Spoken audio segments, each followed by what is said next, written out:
Éducateur spécialisé, Olivier Théran s'appuie sur des témoignages de professionnels pour éclairer une réalité souvent passée sous silence. Le burn-out dans les métiers du social. Derrière l'engagement, ces récits révèlent une usure profonde entre surcharge, perte de sens et sentiment d'impuissance. Bonjour Monsieur Théran. Bonjour. Pourquoi ce sujet ? Les métiers du social sont souvent présentés comme des métiers de vocation, d'engagement, parfois même d'abnégation. Mais derrière cette image se cache une réalité plus dure. Surcharge, épuisement émotionnel, manque de moyens, sentiment d'impuissance. À partir de plusieurs témoignages d'éducateurs, d'assistants sociaux et de travailleurs de terrain, dans cette interview, je vais vous proposer une réflexion sur le burn-out dans le secteur social. À partir de la phrase qui m'a été à plusieurs reprises répétée, on ne s'effondre pas d'un coup, on s'effrite.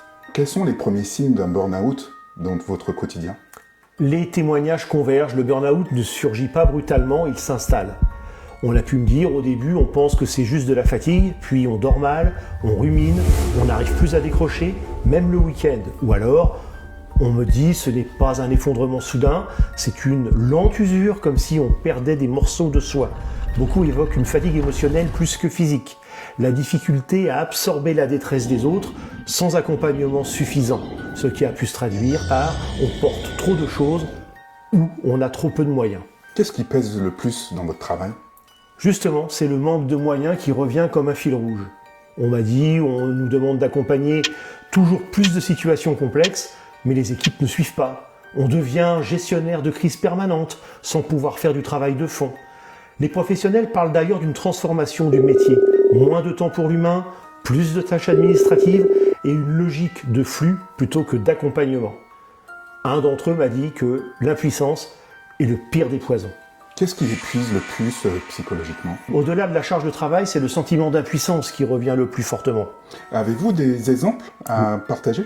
Oui, bien sûr, certains travailleurs sociaux, on peut me dire, tu sais, ce qu'il faudrait faire pour aider la personne, mais tu n'en as ni les moyens, ni les relais. Ou encore, on accompagne, mais on a l'impression de ne jamais pouvoir réellement changer les choses. Cette frustration répétée devient, selon certains, un facteur central de l'épuisement professionnel. Ça peut se traduire par on finit par ne plus se reconnaître soi-même. Et comment le burn-out impacte-t-il votre vie personnelle ? Les frontières entre vie professionnelle et vie personnelle deviennent poreuses.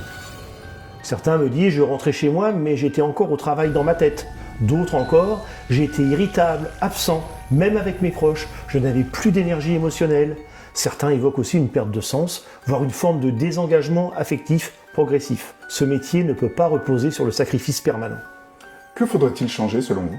Les réponses sont sans ambiguïté. Le problème n'est pas seulement individuel, il est structurel. Ainsi, on a pu me dire, on ne peut pas tenir sur la seule base de la vocation, ou encore il faut des équipes renforcées, du temps de la reconnaissance réelle, pas seulement symbolique. Les professionnels interrogés insistent sur la nécessité de repenser l'organisation du travail social, effectif, supervision, espace de parole et surtout une reconnaissance concrète de la charge émotionnelle. Et enfin, pour conclure, Monsieur Théran ?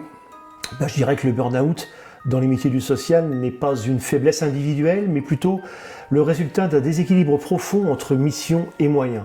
À travers ces témoignages, une idée s'impose. Prendre soin des autres suppose aussi de prendre soin de ceux qui accompagnent. Merci, Monsieur Théran. Merci à vous.